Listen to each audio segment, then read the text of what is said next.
Hey Valley Life Groups, it is Easter weekend. We've got reason to celebrate. Just dropping a short video, trying not to make it long, but just want to bring some thoughts about this Easter weekend. I heard Max Lucado say yesterday that Saturday, I'm filming this on Saturday, is called Silent Saturday. So there's Good Friday, Silent Saturday, and Celebration Sunday. And he made a great analogy about we're kind of in that time period with our coronavirus problems. Is like we're in the middle of it, and there's not really a cure quite yet. And so we're in that kind of waiting period. But just like the gospel, the cure was the risen Lord. So just some thoughts from Matthew. I'm just going to bring some stuff from Matthew. I'm going to kind of recap some of the events that happened this past week, this week of Easter. And starting in Matthew 26 at the beginning, it says, the chief priests and the elders of the people gathered in the palace of the high priest, and whose name was Caiaphas. So he at the time when Jesus was on the earth, Caiaphas was the high priest that year. They plotted together in order to arrest Jesus by stealth and kill him. So the plan was in place at the beginning of this week that we celebrate when they're looking to kill Jesus. So at the beginning of the week, Jesus is anointed at Bethany. Now Bethany is where Jesus always spent the night, and he spent his time when he came to the Jerusalem area. So he would come to Jerusalem every year for the feast, and he never spent the night in Jerusalem. He always stayed with his really dear friends, Lazarus, Mary, and Martha. And so at Bethany, he is anointed. And I can imagine that the disciples were thinking that the anointing was for his, when King David was crowned king, or when he was anointed as the king, the future king. But you could think that the disciples were thinking, all right, he's being anointed to be the king. No, he was being anointed for his future death. And so he was anointed in Bethany earlier in the week. Then in Matthew 26, it goes on to say Judas made a deal with the high priest to betray him. So these wheels are being set in motion. Then the Passover in Matthew 26, the Passover with his disciples. This happened in a guy's house. His name was John Mark. I loved being able to visit that spot because this house, John Mark's house, was where the Passover happened, the Lord's Supper, where the disciples and Jesus celebrated the Lord's Supper. But also 50 days after Jesus' death, they were in the upper room, which was the same room that they had the supper. And this was John Mark's house. And I just like John Mark I like the character of John Mark, the person, because I think this guy was in on so many kind of epic things in the Bible. I imagine his parents' house.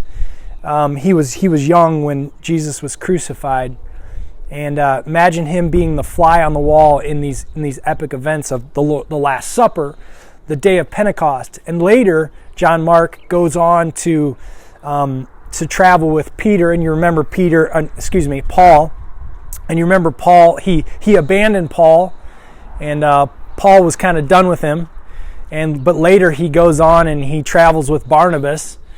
John Mark does. Then the Gospel of Mark was written by John Mark. So I just bring that up because I just like this guy, because it's his house where the Last Supper is taking place. And so you remember they're at the table and Jesus washes the disciples' feet. And then Jesus says that somebody here is going to deny us. And in John it records that John was sitting close to Jesus, and Peter goes, hey, ask him who it is. And he says, the one who, and he points out that it's Judas right there at the table. And so Judas leaves and he goes and he betrays Christ. But you remember, after the Lord's Supper, after they're in the upper room, they walk across the Kidron Valley over to the Garden of Gethsemane. It's like the Mount of Olives. So there, when I got to visit the Garden of Gethsemane, it's just when you're standing in the Garden of Gethsemane, you look to the west and you can see the eastern gate of the temple.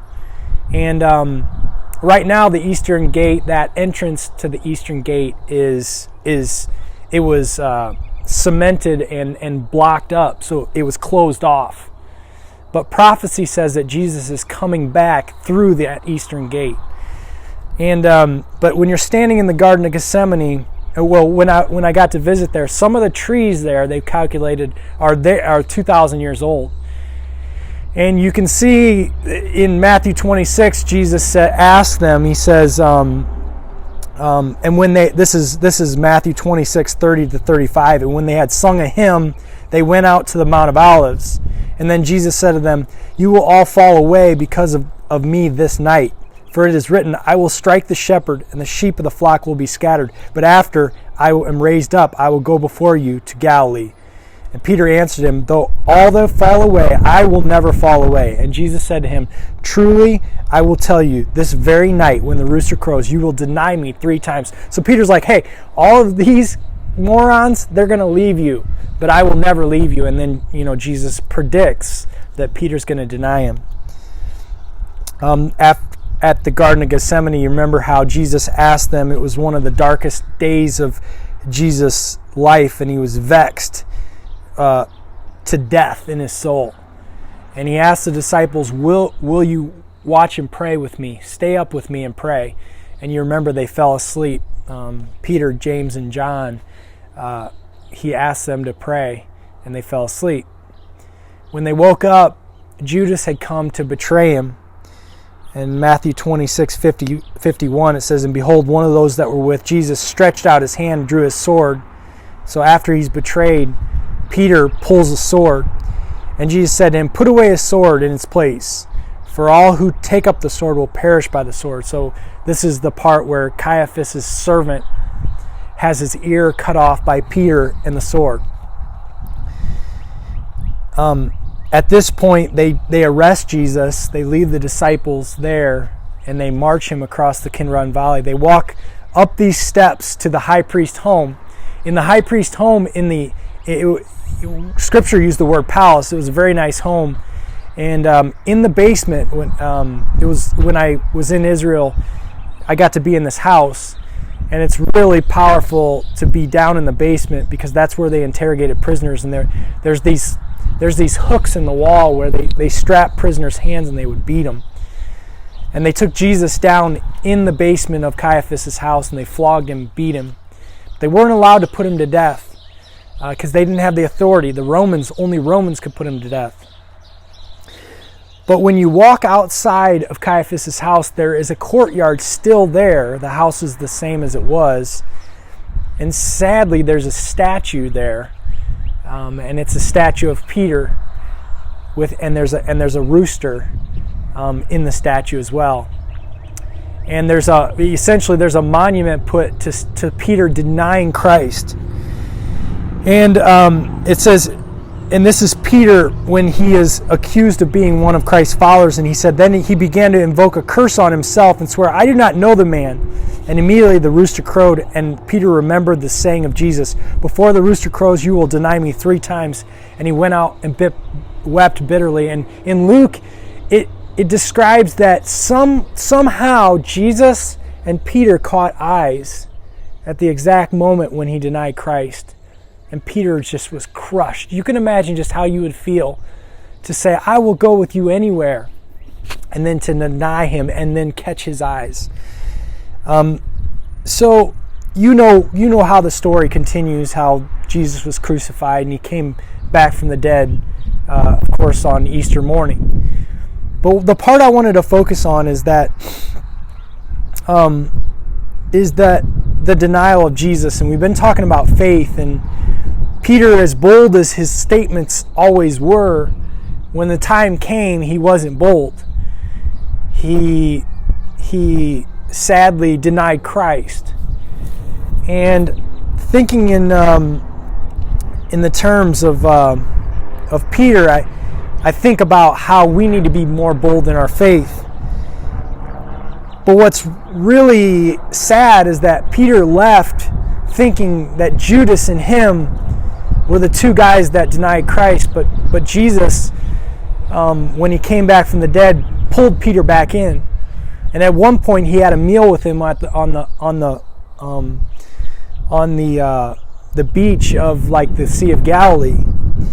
And during their meal, Jesus says to him 3 times. He says, "Yes, do you love me?" He asked him 3 times. And it's not a coincidence that he asked him 3 times if he loved him, because he denied him 3 times. But Jesus brought him back in, and after that experience of Jesus coming to him and ministering to him and saying, "It's okay, I forgive you, now go feed my sheep," Peter changed from someone who was a coward at that moment to someone that was just a proclaimer of God. And I fast forward to Acts chapter 2, and you see the day of Pentecost. Who was it that stood out there and proclaimed the gospel to the people? It was Peter. You think of later in Acts when they took him in and they took Peter in and they said, "Look, if you don't stop talking about this Jesus character, we're going to kill you." And he said, I will not stop talking about him." You see this person that just became so bold because of the reality that Jesus came back from the dead and the power of it. So I just want to just stop and have you think about this, about how we could be more bold in our faith. And I think the way we do it is that when we realize that the gospel is really true, we want to tell it. And I think about a couple years ago, I discovered this app, and this app allowed you to like watch. It works really good for watching, recording a sports game, because like on your iPhone, you either take a 2-hour video, or you have like all these videos. But this app, and here I am like spreading the good news of this app to you guys, but this app lets you pause, and so I was loving this app. So I'm at this event where it's like a volleyball event, and I'm looking over people's shoulder, and they're videoing with their normal iPhone, and I'm going around, I'm like tapping people on the shoulder. I'm like, I gotta tell you about this app. This thing is awesome. And I'm seeing people download the app, and I'm just like, I'm spreading, what was I doing? I was spreading the good news of this video app, as silly as that is. In the same way, we need to spread the good news of that Jesus came back from the dead, and there's forgiveness of sins, and there's life and power through him. So that's just my encouragement to us, is having bold faith. So at the very end of this video here, I just want to drop a video that I really like to watch this time of year, and it's just you'll enjoy it. So it's right at the end of this. You guys have a great Easter.